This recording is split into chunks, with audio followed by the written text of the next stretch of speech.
Bear down, Bears fans. Another edition of the Chicago Bears podcast coming your way. Pat the designer, Tom Thayer in the building, filling in on a Tuesday. My goodness, we got the best of the best out here to evaluate what we saw at practice today. Of course, day 13 of training camp, and to look at some of the changes that the Chicago Bears have coming. Velus Jones in the running back room, Tom. You know, he's been there. He's been there before. He's got a lot of skills. He's the type of guy that you want to put the ball into his hands as simply as you can possibly get it done and let him turn into the hard-running athlete that he is. So if that's the way they want to do it with Velus, if it's on kickoff return, if it's as a wide receiver, you know, the more things you can do, the more deception you can add into your offense. So I'm all for giving Velus as many opportunities as he can get and see how many athletes you can put on the field at once. That's the goal, and that's what the Bears are trying to do here. We want to talk about all that and more, so hit that like button, subscribe to the page, leave a 5-star review. Y'all know what to do. Let's start it off here. I'm going to start it off with the expertise that we've seen, because yet another day of swapping guys around on the offensive line, yet another day of kind of pulling guys in and out. Nate Davis went through walkthroughs today, but didn't actually go through team period and situational period, end up being on the bike for that portion. When you look at kind of the ups and downs that this offensive line has seen in its history, and you look at where the Bears are starting this season off, where's your feeling with the offensive line right now? Man, I can look at it as an ex-offensive lineman. I can be bitter about it, or I can look at it as a Bears fan and I can be hopeful about it, or else I can look at it through the eyes of a rookie quarterback and what my needs are. And so as the ex-player in me, I think you need so many reps, Pat, behind the same offensive line with the consistency of the cadence to make sure you become familiar with the tempo, the volume of a non-rhythmic cadence. And that takes, to me, Pat, I really believe that you better have 1,000 reps before the first regular season game with the same 5 guys. Because, week 1 against Tennessee at home, you're going to be able to hear everything. You and I will be able to hear the cadence.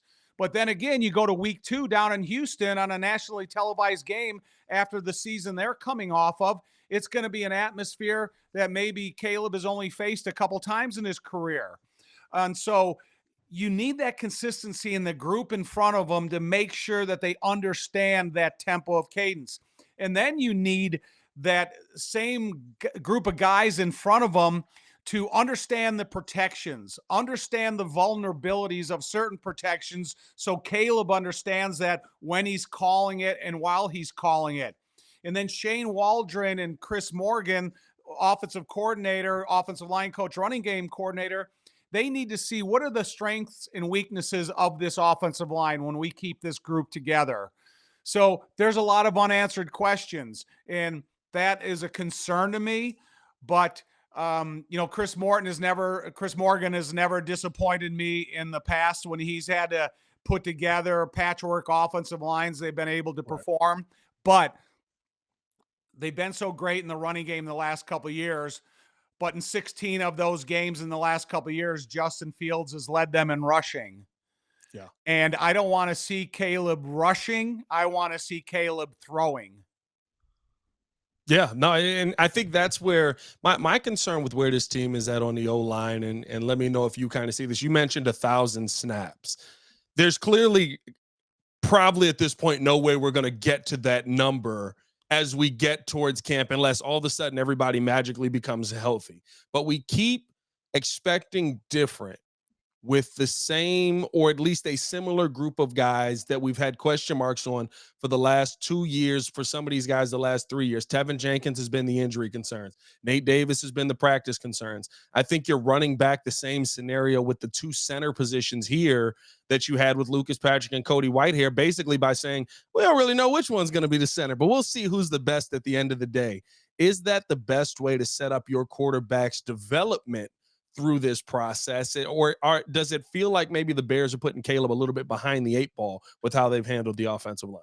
You know, I think you got Caleb coming out of college where he just looked to the sideline to see what the play call was, and then he used the hand clap cadence. So whenever you're putting Caleb that's trying to learn the tempo of a cadence as well as the terminology that's going through his headset and then going to the line of scrimmage, depending upon how much time is left on the play clock, there's Right. so many things you're thinking about before that Caleb needs to become comfortable with all the other details before you ever call the play.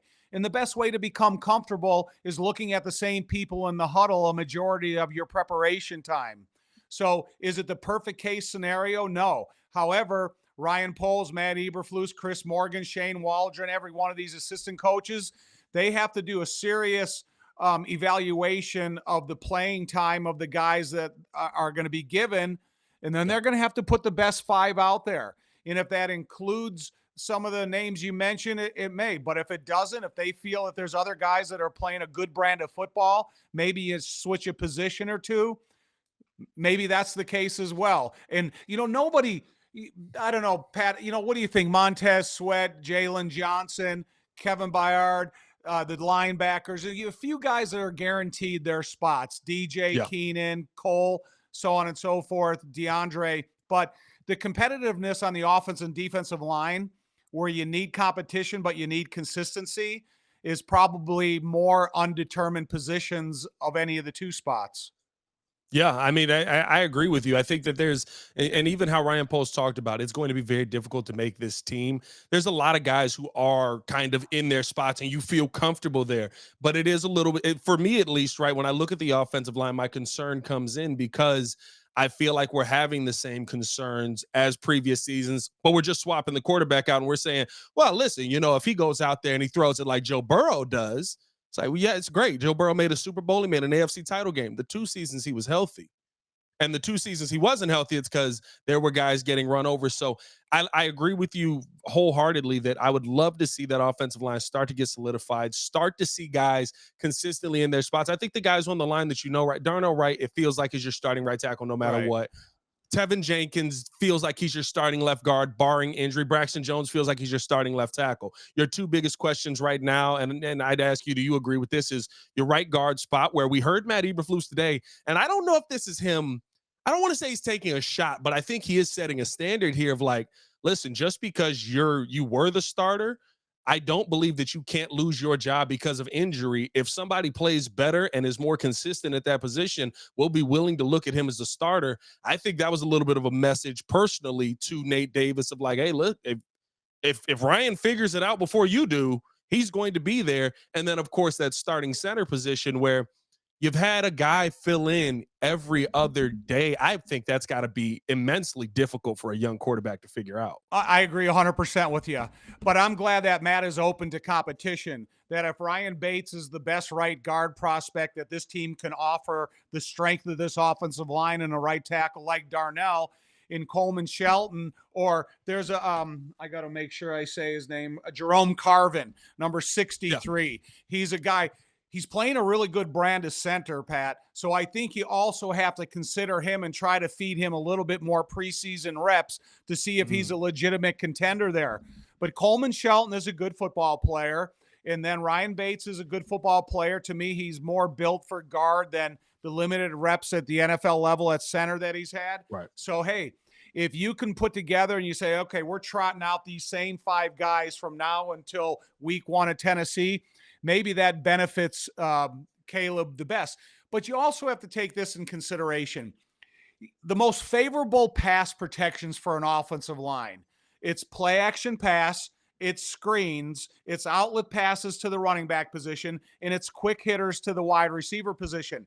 So as you're thinking about the process of development of the offensive line and what they're capable or not capable of doing, you have to keep those protections in mind of what is going to put Caleb in the best position. And for an offensive line that may be inexperienced, there's nothing like play action pass because they're a good running team. They can fire off the line of scrimmage. They can give Caleb that instant of deception that he needs, and boom, you find your route is open. So I think as you sit here, you and I sit here, we go to practice and we watch it, and maybe we're frustrated by who's not there. You got to take in consideration, what can you think about that is always going to put Caleb in the best position to succeed? Defensively, when you look at this team, I mean, you got a chance, of course, to call the game on what was that, Thursday, Thursday. and it was yeah, they're all running together now. So we got Saturday this week. They're all running together.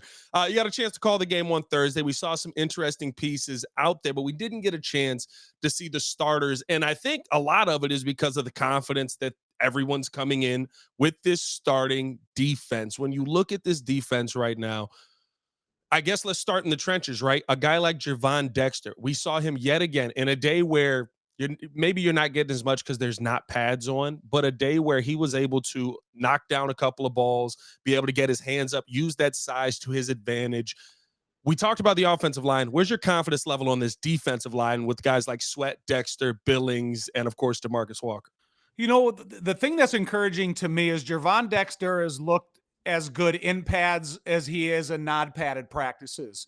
He's long. Yes. He's able to take up throwing lanes in the interior. He has good anticipation in how to read the offensive lineman in front of him in pursuit to the point of attack. So everything that I've seen out of Gervon is super encouraging. And to have that alpha male type guy like Montez Sweat next to him, I think it expedites your development mentally and physically, because you have a guy, man, if I compliment him and he compliments me, you're opening the door for more opportunities.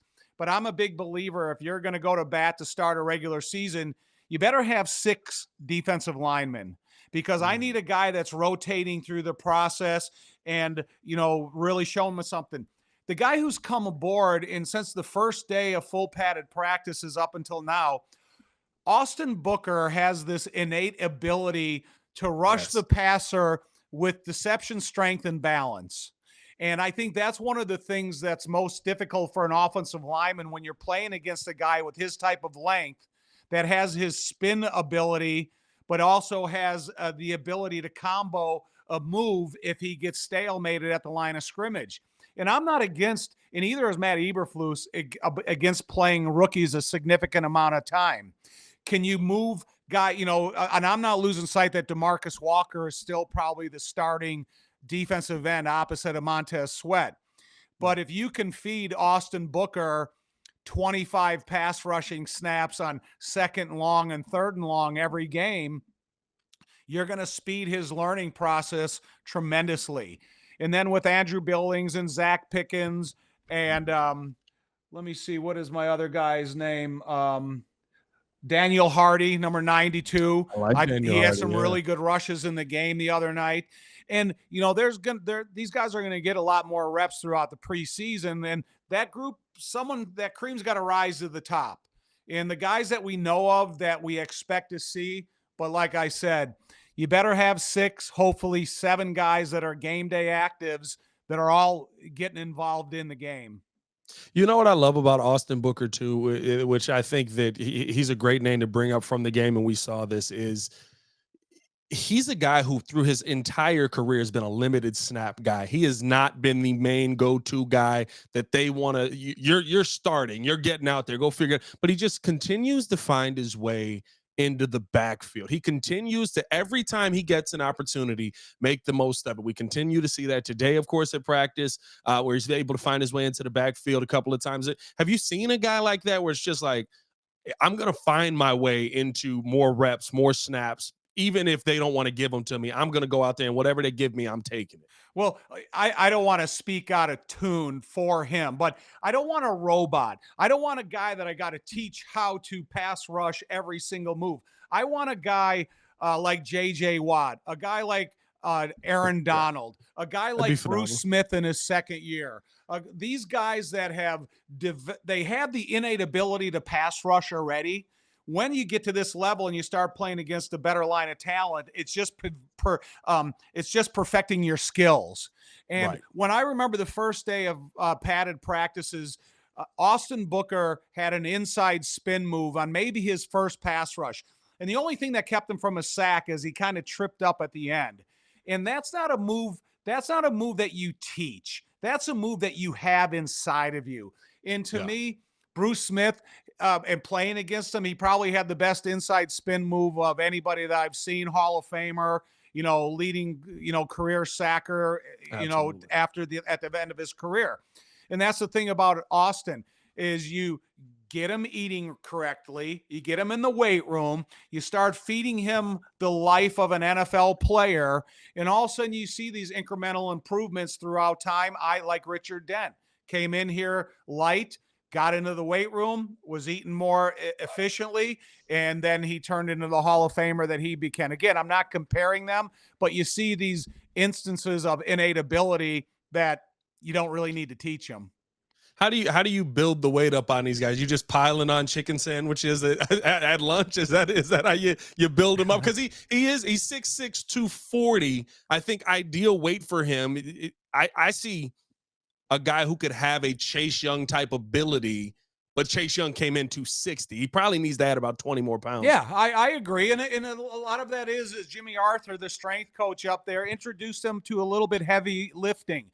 You know, I think when you go to a weight room that they have at Hallis Hall, it's the Taj Mahal of weightlifting. They have every different way that you could possibly imagine of adding strength. And speed is strength and strength is speed. And so I think what Austin has already put on display in terms of his athleticism, if you go and you use that inside the weight room, the gains that he could make are, unpredictable. And, you could take a 300-pound bencher into a 400-pound bencher within that year and then be able to work that strength on the field. What's the biggest thing you need to see game to game? We saw, of course, that first game, not a lot of starters practice, but you got to see a little bit of Shane Waldron, what he likes to do. Of course, how Flus is going to call things. What's the one thing that you want to see from that first Hall of Fame game that you really want to see take a step in this Buffalo Bills game coming up? You mentioned Shane Waldron. I want to see the balance in him calling the offense. I don't want him to start going 70-30 pass to run because Caleb's in the game. Keep it 50-50, and I think that's going to help Caleb more. When they do get the offensive line in there, the Bears this past week in the Hall of Fame game, they did a nice job of running the ball on first down. That's kind of been a staple of the Bears over the last couple of years, with DeAndre Swift, Khalil Herbert, Roschon Johnson, so on and so on. They need to keep up success on first down in order to become less predictable on second and third down, and those things will help Caleb. And then defensively, consistency and pressure.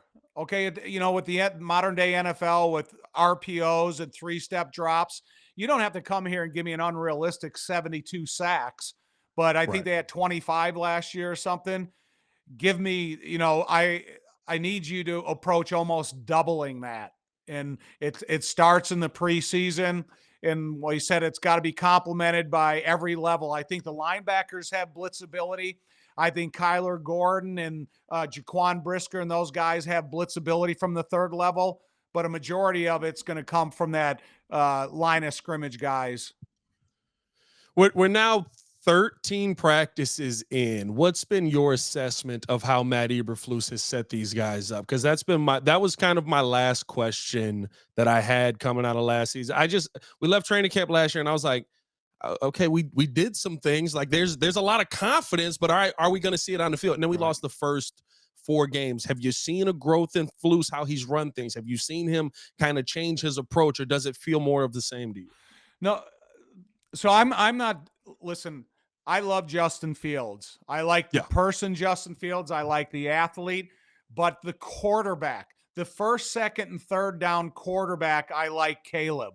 Because Caleb isn't drop back pressure run. He's drop back pressure, first option, second option, check down.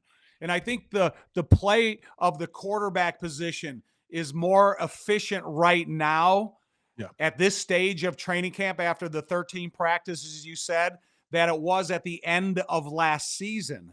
And I think Caleb has a lot of responsibility for that. And then when you think of DJ and Keenan and Cole and Gerald and DeAndre and all the other running backs, I see Caleb taking advantage of his offensive weapons. Now, like the whole show started, I noticed when we came on, you turned your hat around like Rocky or like Sylvester Stallone when he was in the arm wrestling movie. And so like we were talking about early, is What, the what a offense and throwback. defense. I love that. I The love that. I did a little bit. Yeah, you did. You came and There was turned a that thing power right up. around. And first thing I saw, man, he must be getting ready to arm wrestle Tyson Bajan's dad. But what we talked about earlier is the strength and the toughness and the alpha of the offense and defensive line. So, Yeah. you know, that still has a lot to prove to me. But out of the quarterback, out of the weapons, out of the defensive backfield, out of the linebacker position, they're so much farther along right now than they were to start camp last year, and how they finished the season. Again, that's as quality as you can get. I mean, I think, you know, I kind of became one of the faces of the keep Justin Fields movement here. But I always was very, whatever Ryan Poles sees, whatever he wants to do, I'm fine with that. And the one thing you pointed it out perfectly in camp, Justin to me was always 1-2 me, Yeah. right? Instead of I'm going to go through my reads, he was one, maybe two. All right, I got to get up out of here. I got to use my legs because I know that I can get the job done. And I understood the distrust that he had because, I mean, when you show up and your best receivers are other teams' fourth and fifth best, you know, it makes things a little bit difficult. Caleb Williams has now very different situation, but it's been, like you said, night and day. I see him maneuvering in the pocket. I see him stepping up. I see him in situations where we probably would have seen Justin take off even in training camp last year. To me, it seems like he's more willing to sit there and go, I'll take a shot here if I feel like I got a shot downfield. And Right. it has been, I'm going to go through my progression. I'm going to find a guy and I'm going to let my receivers make the play. That has been a breath of fresh air. And I think it's really changed the dynamic of training camp as well. Yeah, you know, another thing about Caleb is in the play that Justin got hurt last year, it was a three-man rush, and he tried to escape out to the left. He got caught from behind. He fell down and broke his finger or Broke thumb his or thumb, whatever he yeah. did. Caleb is okay throwing the ball out of bounds. He's not going to force that rush that maybe he's already being tracked down.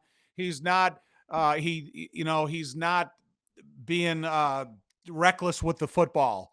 And sometimes, look, you just got to throw it out of bounds and live to fight another play. And so the quarterback clock, the quarterback thinking in his head is a lot more efficient. No, for sure. Before we let you go here, Tom, and appreciate you coming on the show, spending Anytime. time with us. You got an opportunity to be in the room for one of your teammates who got inducted into the Hall of Fame. Of course, we're talking about Mongo. What was that moment like for you to be able to see him get the gold jacket and finally get his just due that, in my opinion, should have been done? We shouldn't Yeah. have been this far along before he got this jacket. But what was it like being in the room and seeing him be able to get that honor? You know, the thing about Ming, since he's lost the ability to speak, when you go in there and visit him and you bend over his bed and you make eye contact with him and you see the reflection in his eyes and yours as well, and he knows you're there, and that's the communication that you have. And you can sit there and tell him how proud you are of his accomplishments. And I'm with you. It's been a long time coming, and it should have happened a while ago. Um, and then to see the guys that showed up, the Gold Jet Jimbo and Richard and Singletary and the rest of the guys, every one of them, and to see how much they enjoy still being in the presence of Ming, because he's a guy, if you ever had a chance to sit around and either talk to him in a locker room as a teammate or socialize with him or meet him at an appearance or see him in a bar, he's just a legit all-time great guy. And he is, I respect the heck out of him. He did so much for me throughout my career. And I'm glad that I got to be at his home on that day Yeah. rather than being in Canton, because just being able to sit there and make that eye contact with him on such a special day, it's sad, but it's something you'll always remember. Absolutely. Absolutely. Like I said, I said this before and I'll still maintain it. I'm very happy that Mongo's in. This is the NFL's biggest mess up. There's nobody who has the numbers that he has the success that he has, that it took this long for them to get into the Hall. I mean, there's some great players out there that aren't in yet, but I'm glad they finally got him in. At the end of the day, you can only look at where they're at now. But It should have been done. Yep. I shouldn't be sitting here covering it at this point in time. But hey, we appreciate you guys for tuning in, showing love. As always, Tom, I appreciate you coming on the show. Hopefully we can get you back in here again and get your reaction during the season of what this team is going to look like.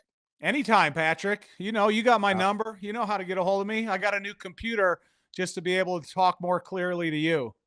Oh, I love it. I love it. And I love my favorite thing about doing the show with you. There's always a great angle in the house. Phenomenal picture behind you with the staircase. Last time we had like the giant glass window. Phenomenal angles every time. There's Ming right there.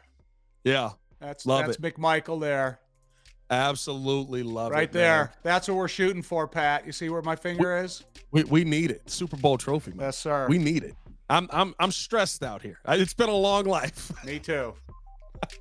Hey, for you guys out there, we appreciate you tuning in and showing love as well. Hit that like button, subscribe to the page, leave a 5-star review. Y'all know what to do. For Tom Thayer, it's your boy Pat the Designer, back at it again. Y'all stay safe out there, Chicago. Bear down. One love. Peace.